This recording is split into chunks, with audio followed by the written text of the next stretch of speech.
મારા વિડીયોની નીચે ઘણા બધા વિદ્યાર્થીઓની કોમેન્ટ એવી આવતી હતી કે સર મારા અક્ષર છે ને એ એટલા બધા સારા નથી થતા અને પરીક્ષાની અંદર ઉતાવળને કારણે મારા અક્ષર છે ને એ ખરાબ થઈ જાય છે અને મને એવું લાગે છે કે એના કારણે મારા માર્ક્સ બોર્ડ પરીક્ષામાં કપાઈ જશે. શું હોય છે? તો દીકરાઓ એનો મતલબ હોય છે એવું નથી હોતું. કેમ એવું નથી હોતું?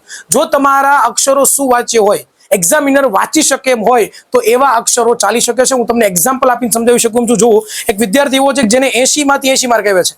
એના અક્ષરો છે એટલા બધા પણ સારા નથી, પણ સુવાચ્ય છે. જેને શું લખ્યું છે ને હું વાંચી શકું છું, પ્રોપર રીતે છે એ ડિટેલમાં વાંચી શકું છું, મને બિલકુલ વાંચવામાં તકલીફ નથી પડતી, બરોબર. તોય છતાં એને દીકરાઓ 80 માંથી 80 માર્ક આવ્યો છે. બીજો પણ એક દીકરાઓ વિદ્યાર્થી છે તમે જોઈ રહ્યા છો, એને પણ 80 માંથી 80 માર્ક છે. એના પણ અક્ષર તમે જોશો તો એટલા બધા મોતીના દાણા જેવા નથી, પણ સુવાચ્ય છે. ખાસ ભાર મૂકું છું, સુવાચ્ય છે એટલે કે વાંચી શકાય એવા અક્ષરો છે. એક્ઝામિનરને વાંચી શકાય એવા અક્ષરોથી કામ છે અને તમે કન્ટેન્ટ કેવું લખ્યું ને એનાથી કામ છે. તો દીકરાઓ આવા અક્ષરો કરશો તો જરૂરથી તમને સારા માર્ક તો મળશે જ. બિલકુલ ટેન્શન લેવાની જરૂરિયાત નથી, પણ ટ્રાય કરજો સારામાં સારા અક્ષરો લખવાની. ગડબડ ખોટો બિલકુલ કરવાનો નથી.